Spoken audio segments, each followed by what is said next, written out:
Now, earlier, I caught up with Joe Faulkner, who plays guitar in the band, and we started by talking about how his Christmas break has been. Oh, it was delightful. It's kind of the calm before the storm for us because we're about to go on tour for about the best part of 3 months. So it was good to sort of get ready and sort of take some time off before getting really busy. Definitely. And during your time off, do you ever like play your guitar just for fun? Do you know when, or do you play it for your family when you're all like spending time together? Funny you should say that. Not really. I kind of so the guitar starts to gather dust in the winter months. But yeah, I've never been much. I like big crowds. I don't really like small crowds. They make me feel a bit nervous. I say the same thing, I say put me in front of thousands of people and I'm okay, I'm good. But smaller crowds, I feel more nervous. Even though it feels a bit more intimate, you can tell their reactions a lot faster. Oh, yeah. There's something about being able to see the whites of someone's eyes that's kind of like slightly terrifying. I find festivals are the easiest gigs to do because it's like once it gets to a certain size, it's like people aren't real anymore.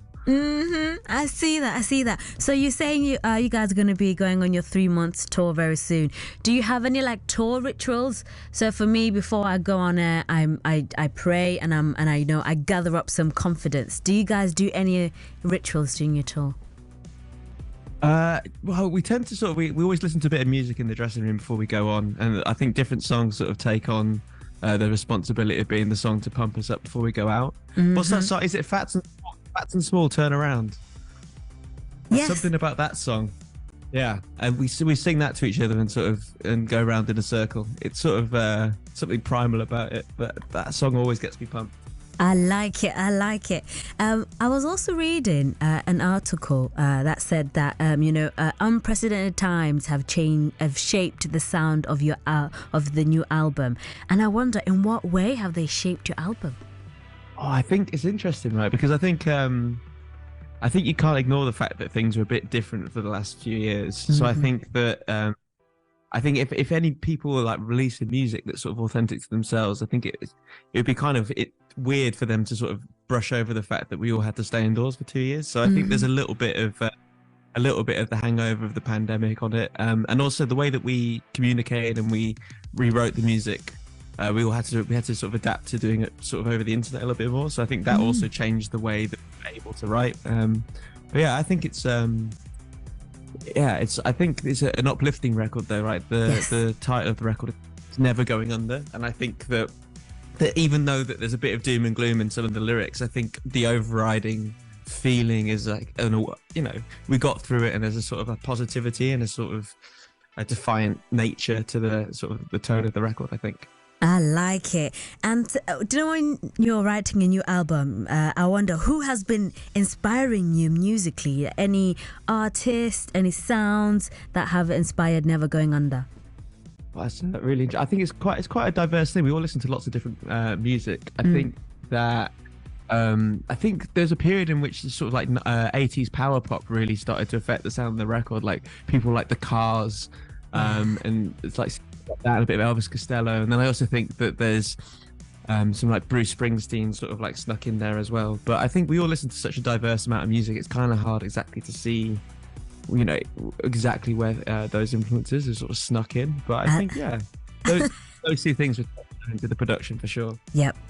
I was only saying yesterday to my producer that sometimes I can feel a bit overwhelmed by all the negative and bad news that is coming our way a lot of the time, and so I wonder, what is your response to the news, and how much do you allow yourself to take it in, or let it inspire you, or just block it out? I think that's really interesting. I do think you need to have a little bit of a detox, and it is easy to get caught up in things, I think. Because I think, I suppose it's that thing, is you might find this is like, you sort of realise that the news is going to happen whether or not you're looking or not. And if you feel better within yourself by not paying attention to it, and it's not going to change anything, then maybe a little detox is what you need.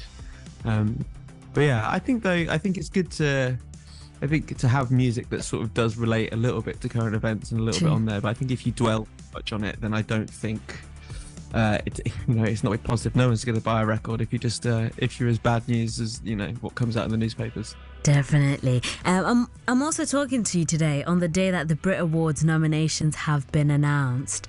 I wonder, how big a deal is it if you guys would win a Brit one day? I mean, it would be huge. I mean, I can't see it happening. I look at those people around and it'd be really nice. But, we've been snubbed again for the 10th year running. So who knows? Yeah, I don't know. I think awards would be nice, but I guess I just really love the fact that when we play a gig and I just see people knowing the words of the songs, and I think connecting with those people, that's what means the most to me. Definitely. You know what I mean? Yes, and when I see your videos on YouTube, and I love going down to the comments, because that's where you really get to see and interact with, fans, and seeing people responding to you in different languages. How does that feel when you're seeing a comment and it's somebody who, is writing in a different language from a different part of the world?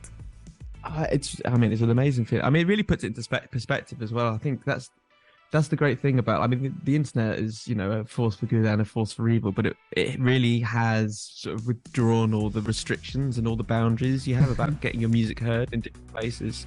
There's like when I look on Spotify, and you can see like a breakdown of every single country that people listen in by numbers, and you can just see like the entire breadth of the world is like there's like one person in Palestine that's listening. It's just it's wild. Yeah, but it's just like, it's nice because you mean something to someone somewhere, and yeah, I think it's great. I think that's why the internet's amazing. Maybe like 20 years ago that wouldn't have been possible. Circa Waves, Carry You Home on Radio Sheffield. That is their latest single. And I've been talking to Joe from the band, who's been telling me the story behind it. Carry You Home is it's an interesting song. So our singer who does all the writing, he had a child just before lockdown, and so it's kind of it talks a little bit about how he feels about the world through the eyes of being a father, and sort of questioning what's going to be left for him when his child grows up, but also kind of being positive about it and having that sort of slightly hopeful spin on it. So I think it's sort of anthemic, but also, I don't know, a topic that I'm sure many people can relate to. Definitely. Now, your album Never Going Under is going to be your 5th album. Do you guys ever display all of them and kind of go, this is, these are all our babies, this is what we have done since we've been together? I think it's just you do look back on it and you start thinking we really have a body of work. Mm-hmm. It's funny because I took home some copies of the record from the label the other day, and I sort of, as I was putting them in my collection, I sort of put them against the records of all the all the previous work we've done, and starts to stack up. But yeah, I think we're really proud of it. I think it's really difficult for a band to sort of be able to make 5 records and still be around for 10 years. And I think I used to feel grateful for it and sort of grateful for the opportunity, but I think I'm starting to get to the point where I think we must be doing something right over the last 10 years. And I think that people keep buying the records, so they want to hear more. So yeah, I think we're just really proud of what we've done. And I think we're really hopeful to just, keep making music for people that they enjoy. Definitely. Now, 10 years, that's a long time. I know when people are married and they're together for 15 years, everybody goes, what's the secret to keeping you guys together? What's the secret to a successful relationship? So I want to know, what is the secret to having a successful band that stays together for this long?